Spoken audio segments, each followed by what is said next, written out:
nod. Nod to the number. A nod to the number for well, it's not even really a history highlight. It's more like just picking some things to discuss in the realm of sexuality. So. Sexuality themed antiques. Mm-hmm. Yeah. Yep. Because, you know. Yeah. I just felt like I had all this time.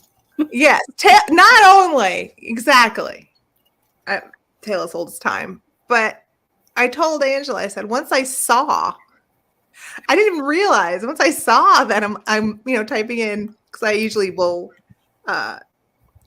title my segment size. And since I saw that it was episode 69, I'm like, oh my, I think I need to do something in honor of this occasion. And now it lands on me because it's on my channel tonight. So I picked some things this morning to share. And I added something in. Yes. Angela has added to my slides and I have not seen it. So somewhere in my slides, it's going to pop up and I'm going to have no idea what it is. So, it's funny because I happened upon it. I can't remember what I was researching, but it was one of those, side tunnels to the rabbit hole. Mm-hmm. And I just locked it away in my brain. I was like, I don't know when I can share this information. And then I saw Heather's slides, and so I was like, I immediately went to the website. And I made a real quick slide. I was like, it's going in to be. So it's going into the presentation. But we can go ahead and get started. Which, if you saw my most recent video, you saw me pick up a Fisher-Price dollhouse. Now, these don't look exactly like mine, but I was looking up inspiration photos. And so I was like, okay, I'll just, y'all need to see this too. Rustic Reborn. So,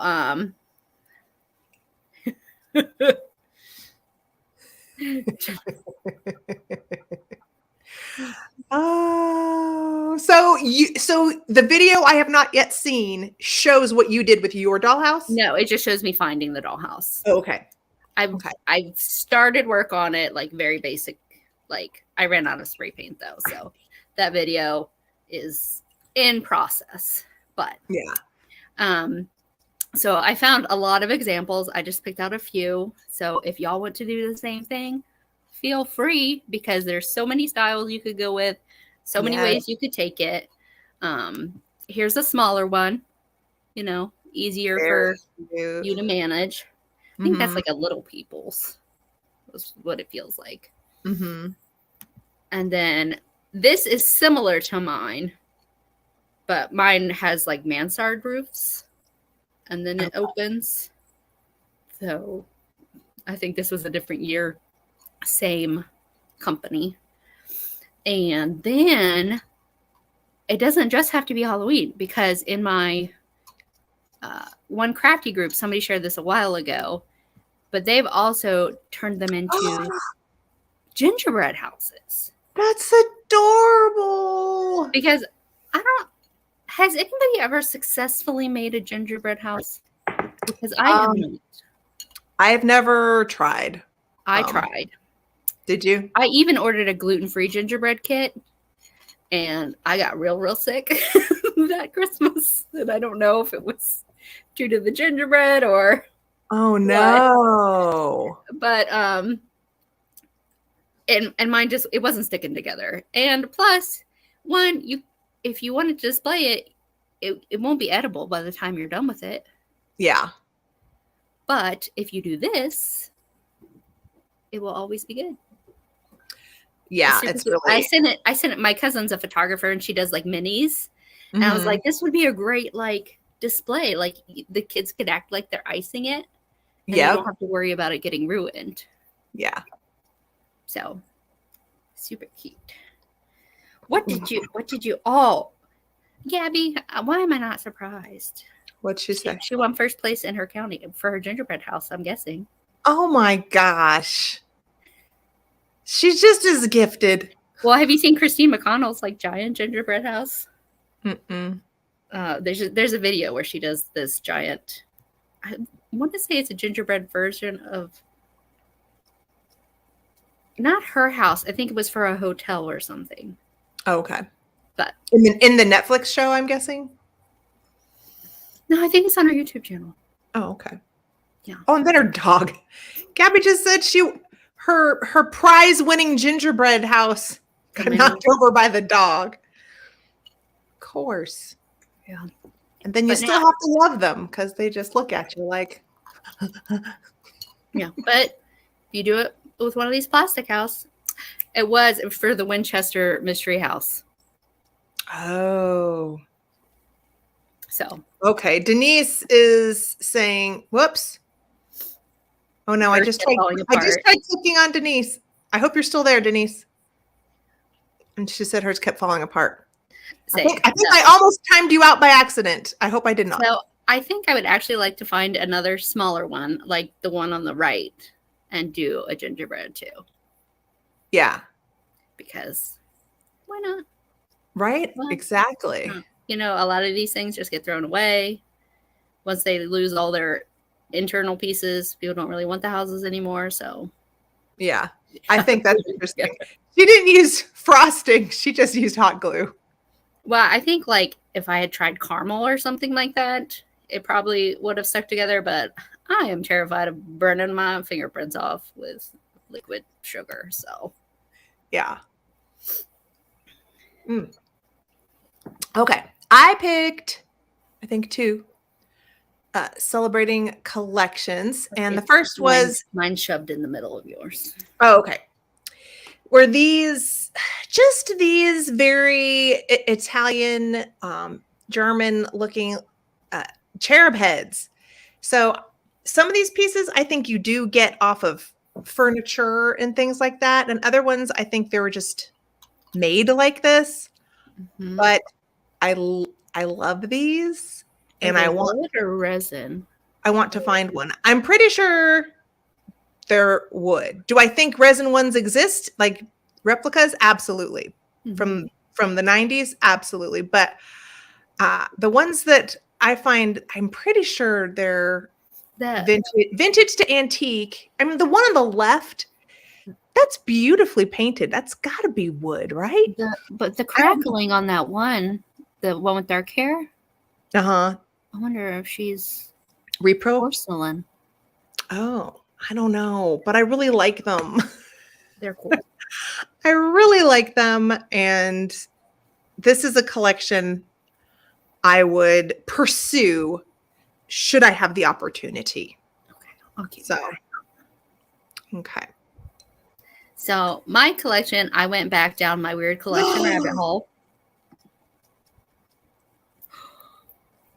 That's amazing. Jealousy all around. That's great, Jennifer. So I want to introduce you to Becky Martz.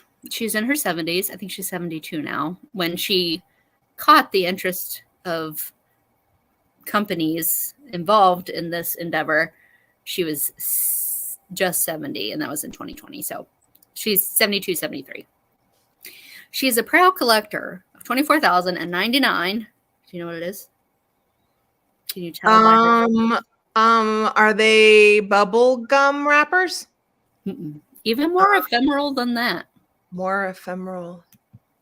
They're banana labels. Oh, cute. She is one of the largest collectors of banana labels, and she's only been collecting since 1991. Apparently, there is a whole community of banana label collectors. Color me surprised. And she just said it was 1991, and it was a Chiquita banana, I think, and it's like a perfect stocking stuffer. As she's like, well, this is random. Let me save this and see what the others look like. And so she started just collecting from bananas that she purchased. But then she has friends all over the world who send her some. Dole now sends her new unused ones of every one that they produce. And I feel like Chiquita does the same. So this is when she was invited to Chiquita's headquarters. Oh, cute. and they gave her some a stock of old ones that she didn't have, plus some new ones. So she also collects asparagus bands and broccoli tags. And she said she just likes the fact that they are 100% supposed to be thrown away. Like, you take the peeling off, you toss it in the garbage, you don't even think about it. No. And she said the best thing is they go in my photo albums, they go on a shelf, and I don't have to dust them. Yes, that is the great thing about having albums of things. Yeah. Yes. It's a lot less space. But I can't use a banana label for anything fun. But what's fun is to cover something in them. Yeah. It is fun, though, to have started something like that. Mm-hmm. And you think that's how collections start. You just find something that clicks for you, and yeah, before you know it, you're getting invited to meet Chiquita. Yeah. Okay. And then I love that picture. I know. So this is a recent post on Karina Tarnished Treasures Instagram. Excuse me. Sorry, guys.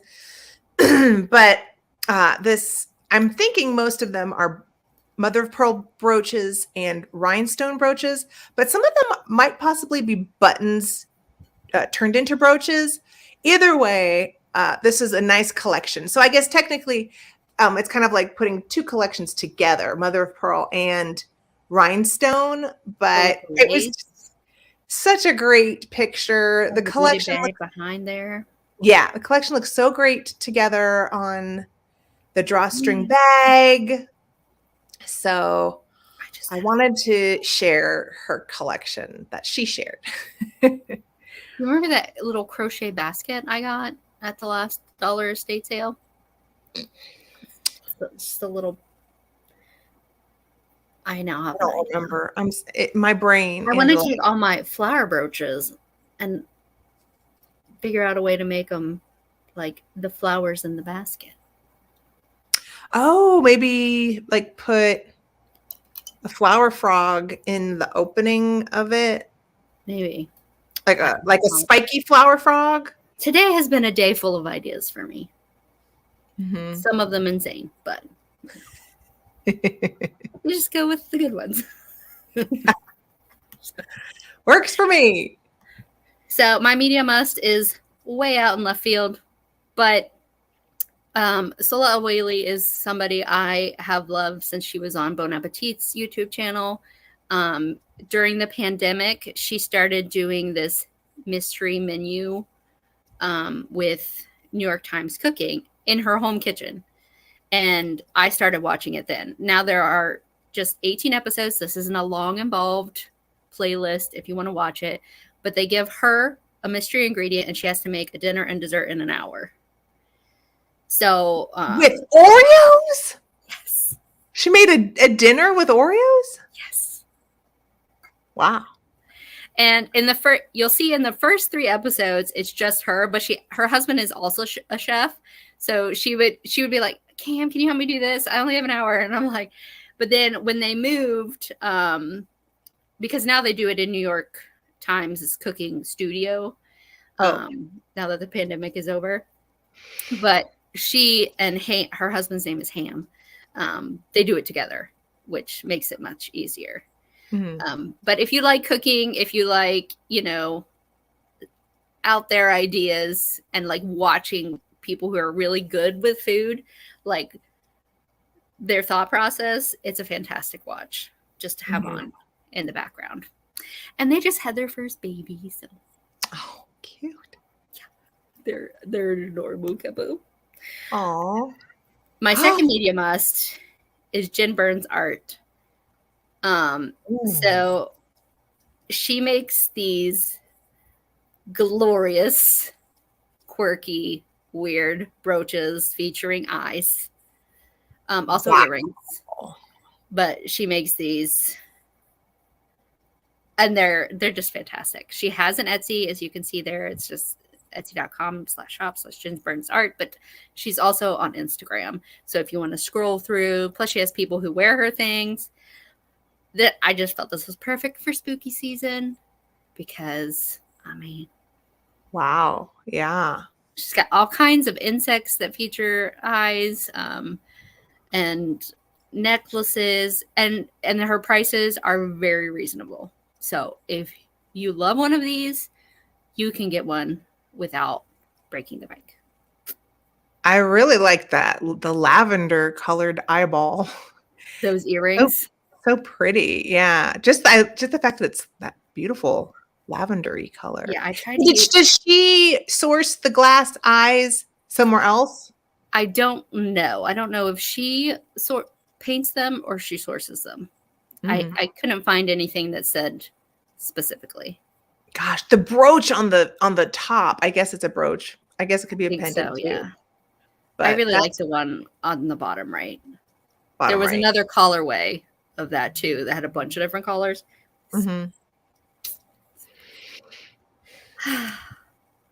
Very cool. Centerpieces. Okay, I picked some centerpieces. I was having a hard time trying to find things that I wanted to share. So I just decided to go with pumpkins because I liked these photos. So just some, nice, inspiring ways to carve and use your pumpkins as lanterns. I mean, we carve them to use them as lanterns, obviously, but these are a little more geometric. And I loved, of course, the floral. I think there's something about. I love that chandelier looking one at the bottom. Yeah, I liked it too. To me, there's something about that pumpkin-y orange color matched with that minty eucalyptus green that I think it's just like it automatically is a great color combination. So just some photos to get you in the mood to carve your pumpkins. Mary says those glass eyes are made in Mexico, and they're used for statues. Okay. Lovely. I think you have another centerpiece. Yes. I just really liked this one too. And I thought, this is something that I love hydrangeas, and you could source more autumn colored hydrangeas and do this with the grapevine armature, the topiary armature, because it looks like they just stuck it in the urn, put some lights in there, and then popped hydrangeas. And I think it's gorgeous. So I think we should do this with some autumn colored hydrangeas.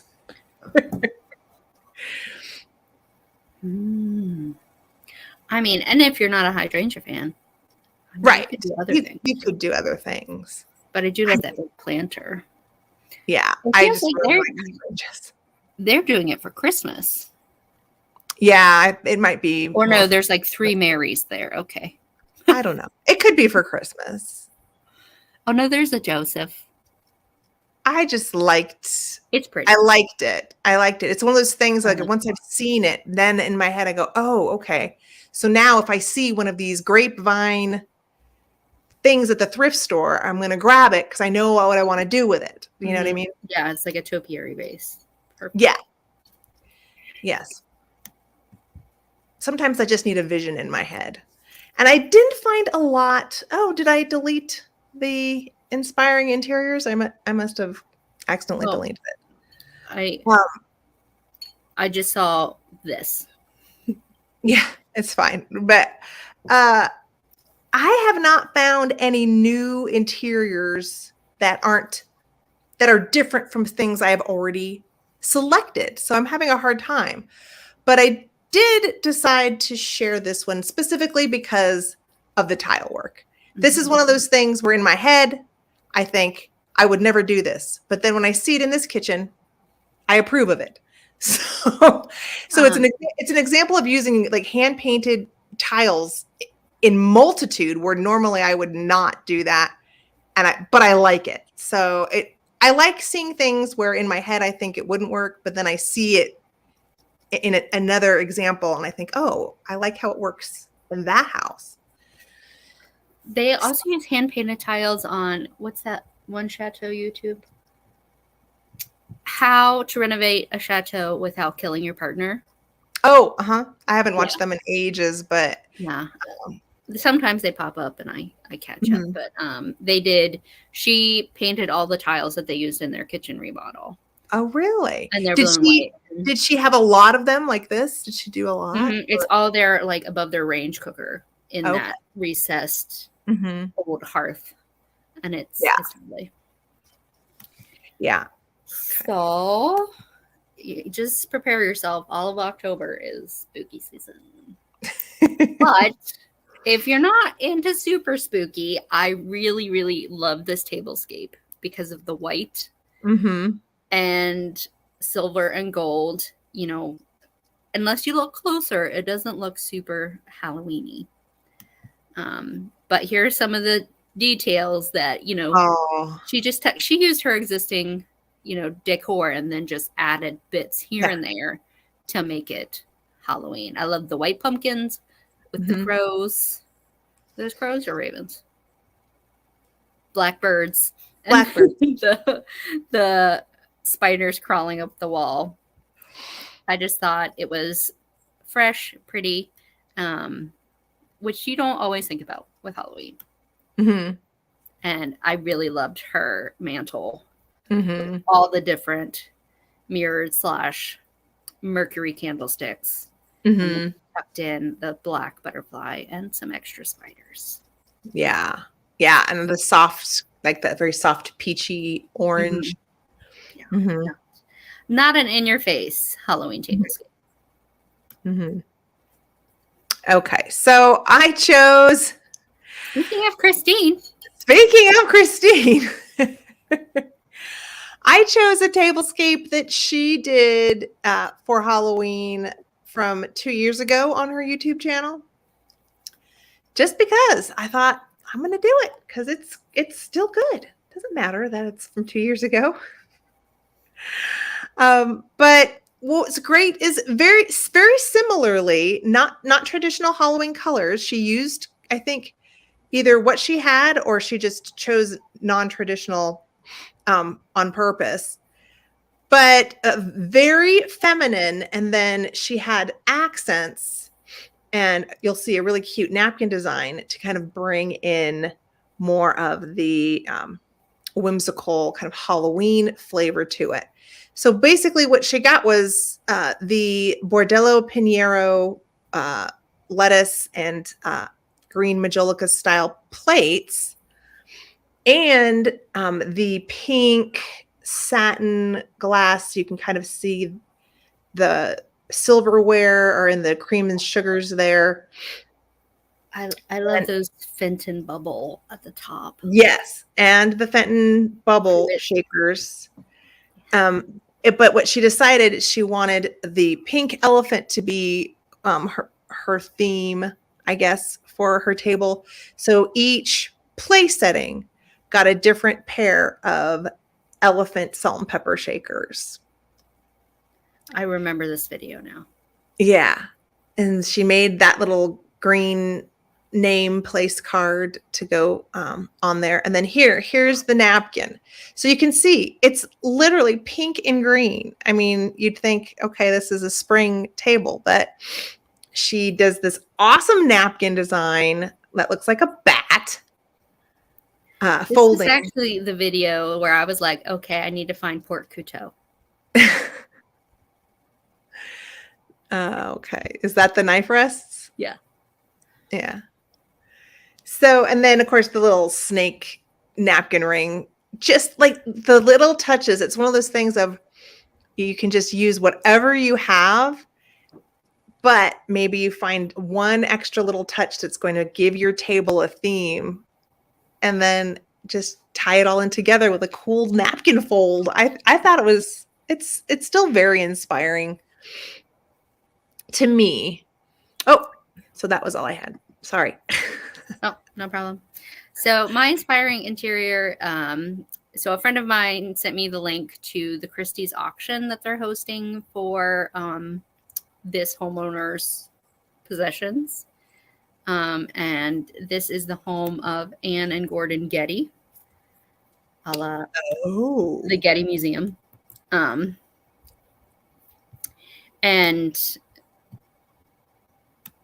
I had never really, I mean, I've been to the Getty Museum, but I didn't know anything about his, offspring and but there were all big collectors apparently. Mm-hmm. And hold on, I'm trying to get the link. So if y'all want to go through and look at what they have for sale, you can.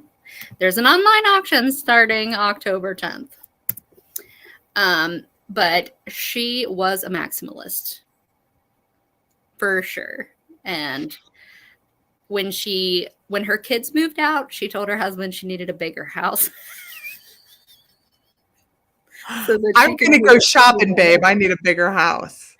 And chinoiserie was her inspiration, as will become evident as we click through. And she might actually be my history highlight for next week because she was a very interesting woman. So I'm not going to say too much about her. I'm going to just show you some of her very pretty things. Look at this tiny room. Wow. Look at that light. It's like a globe mixed with a chandelier. Oh, yeah. Is that glass? I don't know. And then she had a gallery wall. But look at her gallery wall. There's probably real masters in that gallery wall. Probably. Is that a Matisse up at the top? I mean, I don't know. It's quite possible. It's a next level collection, shall we say. But here on the right is Anne with her pups later in life. And I just thought y'all could see some of her lovely design styles. She believed in more is more. And I appreciate that. I appreciate that as well. Speaking of more.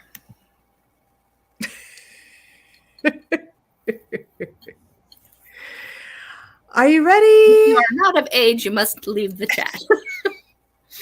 Okay.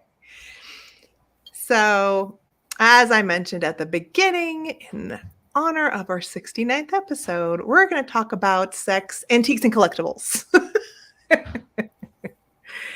And I did put, not that this is going to get crazy or anything, you guys. There's nothing explicit happening. Right. But just in case, there's certain photographs or, we talk about something that you think is not appropriate for younger audience members, now's the time to shoo them out of the room. Earmuffs. Earmuffs, kiddos. Mitzi's gone. She's the young one. She's in safe hearing distance. Okay. All right. So I, before I get into antiques and collectibles that we might be interested in collecting, I wanted to really quick touch on one piece of art that a lot of us are familiar with, or we're familiar with this image. And this is Fragonard's The Swing. But for some of you who might not know, like the details, this painting is actually, she's being pushed by her husband who's in the back on the right. Yeah, he's older. Yes. But hiding the man in the lower left, he's hiding in the bushes. That is her lover. And she's kicking off her shoe so that the lover can get her shoe. And she's showing her lover a very nice view of her undercarriage. Secrets. Her undercarriage. Secret garden. So when you see this image, you might not be thinking usually about it's cropped. It's just her. Her. Yeah. Right.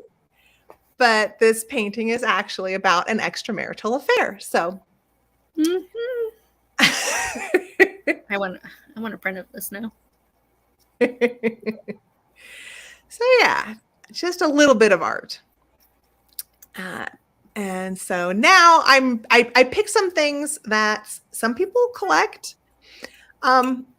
This one I thought was interesting because after reading about the chastity belts, it sounds like they might not actually have been a thing in the medieval ages. They might actually have been a conjuring of Victorian imagination. So there are a lot of these. There were menstrual belts for women during their cycle, and men didn't understand them. And so a popular myth is that they were keeping them from accessing their wives or whatever, and chastity belts. But this, it's just a fact of life, gentlemen. Yeah. Yeah. So the idea of the chastity belts was to safeguard a woman's virginity, with the husband keeping her nether regions under lock and key. And the examples you will find out there in museums and in auctions, they have holes, which is where it's said that they would do their eliminating and things like that. But I guess historians really think that in actual practice, this probably was more of, these were creations more from the latter 18th and mid 19th century because of the Victorians' fascination with medieval life and purity and just remember when we talked about William Morris, how they really would idealize the Middle Ages and things like that. So I thought that was interesting because I thought chastity belts were like a legit thing, but I guess it's hard to prove. Historians are doubtful because they're like this would really hurt a woman's body, and the whole do too much damage. Supposedly, like, men did it when they were going off to the Crusades or whatever. And have you ever worn metal against your body for an extended period of time? Right. And we're not talking about a very hygienic era at this point. So, if they did do it and the women didn't find a way out, they probably died of like sepsis, because they probably would have. The metal would wear into your skin, and then exactly. Yeah. Exactly. Yeah. So, but you can find these out there. You can indeed. Okay. So I just stumbled across these a couple weeks ago. The next thing I decided to share was something that I had not been familiar with until Ariana from the Withering Cottage was selling a box of these. Really? I had not heard. She had one. Yeah. This was, I think, last year sometime. But I remember seeing it and I was like, oh, it wasn't in my zeitgeist. It just wasn't something that I had really seen. So these were used as timing devices in the 19th century. Once the candle burned out, the client would have to leave the room. So these brothel candles that are complete with really nice graphics, these can command a good amount of money. I saw a box where the Etsy sold price was $150. So something that you might come across and not think much of, but now you're going to pick it up because it could be, you could flip it. I mean, even if you don't want to collect it, it's worth picking up. So I'm going to click over to the next thing. Okay. It's loosely tied to brothels. Okay. So you know how I feel about Victorian furniture? Yes. There's one piece of Victorian furniture I happened upon when I was researching something else. And it was Prince Albert Edward's Siège d'Amour that he had made in 1890 for his favorite bordello in Paris. Oh. Mhm. It was designed by famous Parisian cabinet maker Louis Subrier. And the Subrier family still has Prince Albert Edward, who became King Edward VII in 1901.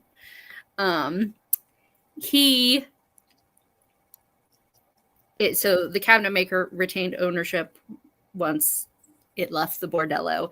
It's now on display at the Museum of Sex in Prague. So if you want to see it, this one, he also made 3 exact replicas. The fabric was different and the details were different, but this one came up for sale in 2020 for the low price of $68,000 in New Orleans. Wow. Yeah. I will let you use your imagination as to what happens in the Siege d'Amour. Never have I heard of this or seen this.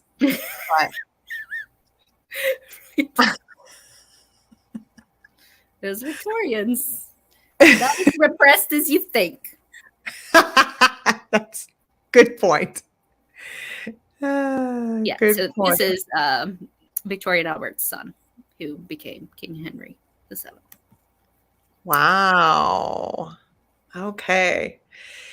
So I now just wanted to highlight the burlesque. 3 people could use that chair. I will just leave it at that. Oh.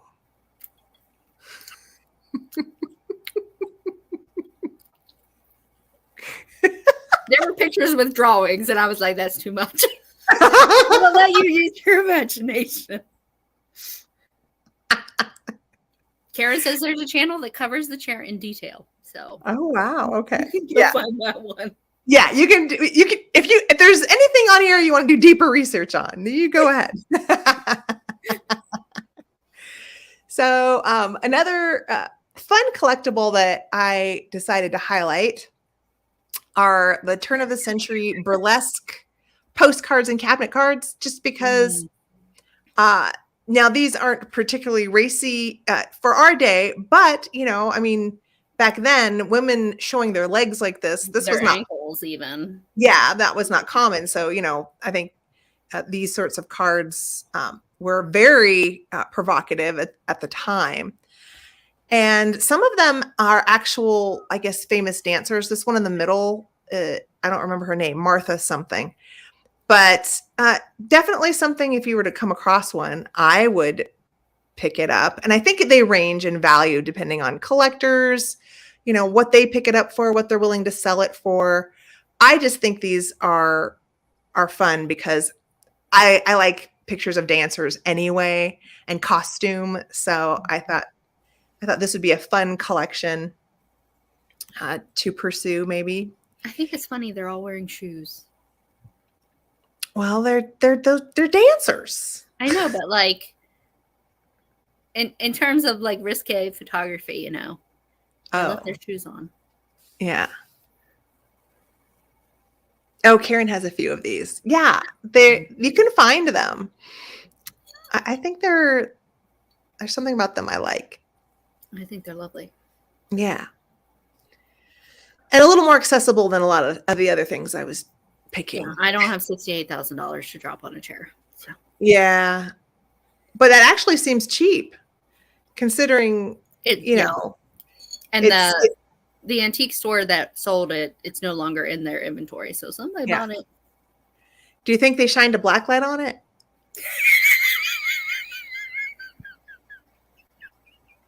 I hope not. Oh no, silk is not a very cleanable material, y'all.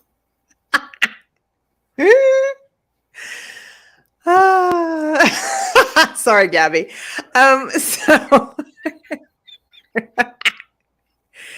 Okay. So I picked some dolls and figurines. I just have 2 pages of them, but the reason I chose the one on the top is just because this layout, this German porcelain nude, which someone on Etsy is asking $225 for. There's a lot of these where they're painted with a bathing suit on them, but this one is left. Was that after the fact? Interesting. I don't know. I don't know, but I could only find one where, you know, she was quote unquote nude. But again, something you might come across and be like, oh, you know, I'll pass, you know, but I mean, if you can get hundreds for a German piece because she's nude, I would pick it up. And then this one, you guys, this is going to be the raunchiest piece that I share, I think. This one I found on Ruby Lane for $195. It's bisque. It's made in Germany. But if you look at the top of her head, her bun, there's a hole. And you can kind of tell that there's a hole in between her legs. So from what I read, you were meant to like fill her with water from the top so that it could gush out the other end. I said, I wonder if it was also used as an one of those smoking ashtrays. Maybe. I don't know. That's not what I read. Yeah. Okay. Yeah. Okay. And then these are interesting because again, this is something you never know in what house. Sorry, Dana Gris. Sorry, guys. I mean, most of this is pretty PC, but you know, that one might have been a little too much. Sorry. The reason I wanted to share these is just the price points on these. I had never heard of a Galuba Hoffman. You notice she has her shoes on too. Yes. Good point. Good point. So Galuba and Hoffman, porcelain makers, but these nudes with the wigs, I guess can command very high prices. So you might see one and think, it's a doll with a wig. You know, you just might pass it off as not being worth that much. But these are much more expensive and would be something that I would, even if like I didn't like her position, now that I've seen the prices on them, bet your bum I'm gonna grab a new doll with a wig on it. Yes, they were just thinking of their health, Marcy. She would have been too cold if she took her shoes off. Oh, got it. Got it. Okay, so done with the nudes. Now I wanted to highlight the garter buttons from the 20s. These are much more fun and kitschy and adorable things to collect, but also hard to find. And the better the graphics and painting, the more valuable. And of course, these, I mean, we've talked about the 20s and the flapper era and how they were a little, you know, they were getting saucier and things like that. But these are another really fun collectible. I love their faces. Their little heart lips and everything. Yes. I'd never seen them with a phrase before. Right. You'd be surprised. Yep, exactly. Did you get yours? I mean, I want to know what they're going to be surprised by.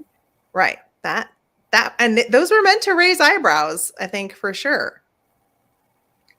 I know. Don't you love the expressions on their faces? They're just like, yeah, these are stockings. Look at my garters. Yeah, I know. They're feeling very proud of themselves. Yeah. Yep. These are fun. The lady with the hat, she is a little extra. I like it. She also has a fur stole. Yes. Mm-hmm. Mm-hmm. Excellent. Okay. And so these are really, really cool. I first saw lady leg calipers on a tool YouTube channel that Katie They're for measuring, right? Yes, they're for measuring. But there was a tool collector, which is the first time I've seen them. And so I was trying to find photos, and I just found this large collection. So I said, well, I'll just use this photograph, which is available if you wanted to buy this pre-done for you collection. Of course, it's a first dibs price, so you'll be paying for it. But it does accept offers, though. It really is a nice collection of them.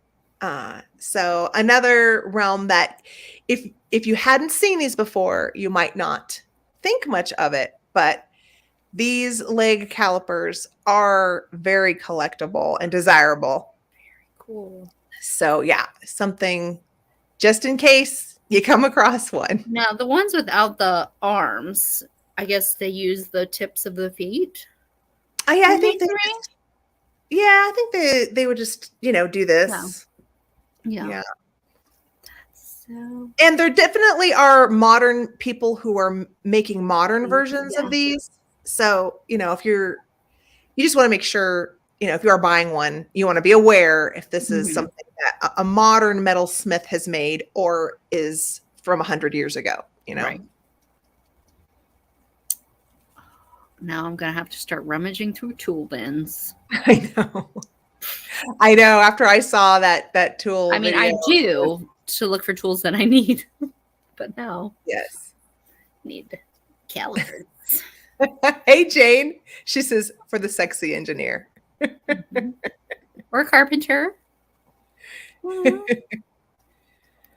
Many things have need for measuring. Yeah. And then I saw these two that I wanted to grab. Basically because I had never heard of Gayola Cola. Gayola Cola. Yeah, these little leg bottle openers. I guess Gayola Cola was a cola company in Memphis, Tennessee, and I thought these were really cute just for the advertising of it. Apparently, they got sued by Coca-Cola that the script was too much like their Coca-Cola, so they had to change the script. So, if you were to find this can opener with the Gayola in the Coca-Cola style script, I don't know how much it'd be worth. I couldn't find a price, but I think it'd be a pretty darn good collectible to find. And then these on the right, these obviously were handmade by someone. So these are one of a kind antique lady leg calipers with a bicycle on them. And you can buy it for only $725. That's because there's some crazy bicycle collectors. So yes, that's true. That's probably why this is fetching so much money, because that cross section of sexy legs and bicycles. Exactly. Good point. It's very niche, but it exists. It is niche. Ooh. And then I saw multiple sets of these at the flea market this summer. Okay. And the guy was asking $30 per pack. Yes. Yeah. I think that's probably a good going rate. So what I think is so cute about this is, we're getting into the 50s here, is from the pack cover, you can see it just says 52 art studies. You don't really get indication of the fact that it's pinup girls actually on the cards. And if you have a pack in good condition with the jokers, the rates online seem to be between 40 and 50. So I don't know if the guy that was selling yours had the jokers or if it was a complete deck, but this is a cute collectible. If you're looking at cards and you happen to see a big art palette with red on it, you might want to stop and check the inside.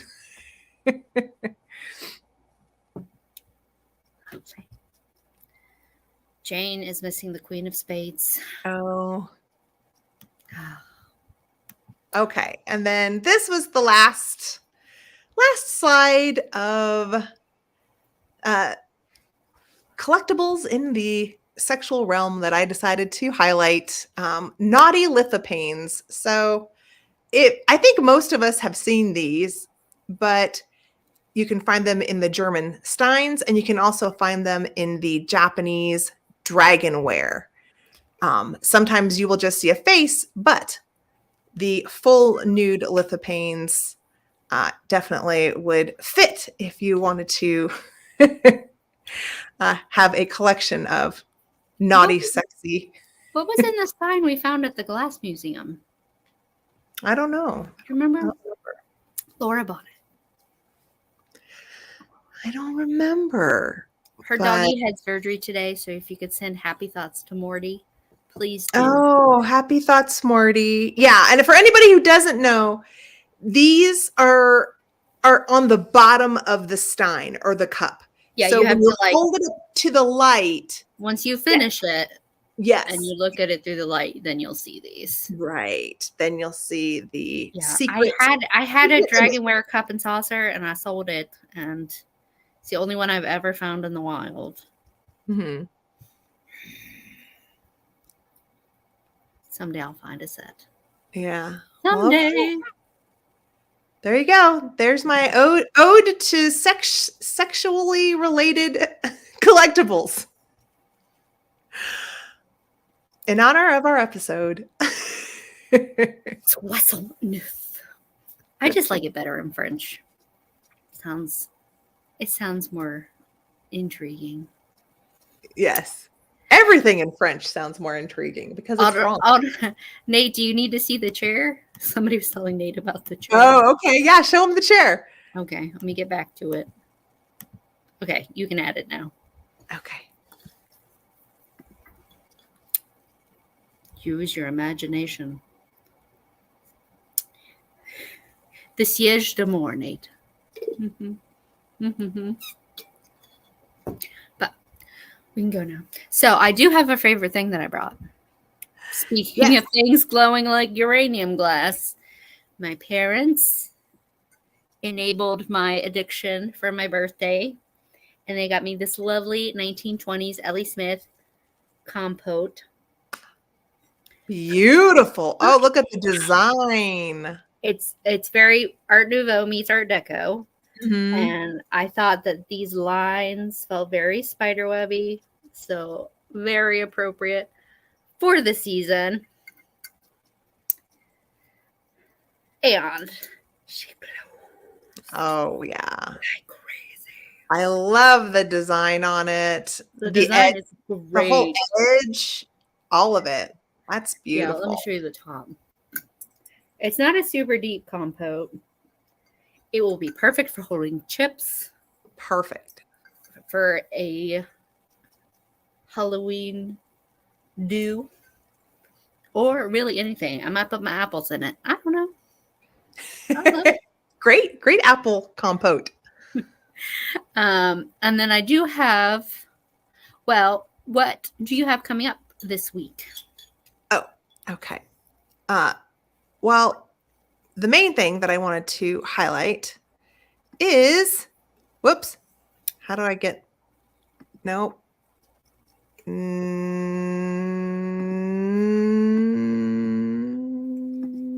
There we go. Okay, so I am going to have a sale with Catherine Young and Enamor Amy on Enamor Amy's channel this Thursday evening at 7 p.m. Eastern. So if you have not subscribed to Amy's channel, go do that and hit notify me so you can make sure you don't miss our sale, because it's going to be a lot of fun. And I'm going to bring a lot of kitschy Christmas. I have some good things that are very close next to me. So if you're into that, and plus I'm also going to bring some Halloween and things, not a ton of Halloween, but some Halloween. Here, I'm going to bring this cool music sheet. Dance of the Paper Dolls. Look at their faces. Great color. I know. With the scissors. Oh, scissors? Very A cool. little creepy. That's the point. Perfect for Halloween. Yes. So I just wanted to highlight that. And I think Catherine might be doing a preview. Maybe tonight. I think tonight, yeah. Tonight of the items she's going to bring. I'm still kind of working on my full my full lot of items. So, but check Catherine Young's channel out tonight because then you can get a preview of what she's going to bring. So I will be having a video come out sometime this week. I had a new one come out Sunday. That was supposed to come out last week. It just did not happen. I kept forgetting to upload it. It's like it was done on like Wednesday. Yeah, well, whatever. But it will either be a shop with me video or it will be the beginning of the house redo video. Depends on when I get more spray paint. It'll be here either tomorrow or Wednesday. Who knows? And then I have a sale next week with Mary, Ancestral Beginnings. It's a handmade sale on her channel on Thursday the 12th. Okay. So I have things I need to make. There will be lots of my new felted goodies available. And some other, Angela Crafties. Who knows? Who knows? We didn't do your quote. I do have a quote. I figured we could just end with the quote. Because I love fall. There's lots of quotes about fall. Okay. This one I am trying to embody this year. And autumn is the season to find contentment at home by paying attention to what we already have. As in, Angela doesn't need to buy anything else.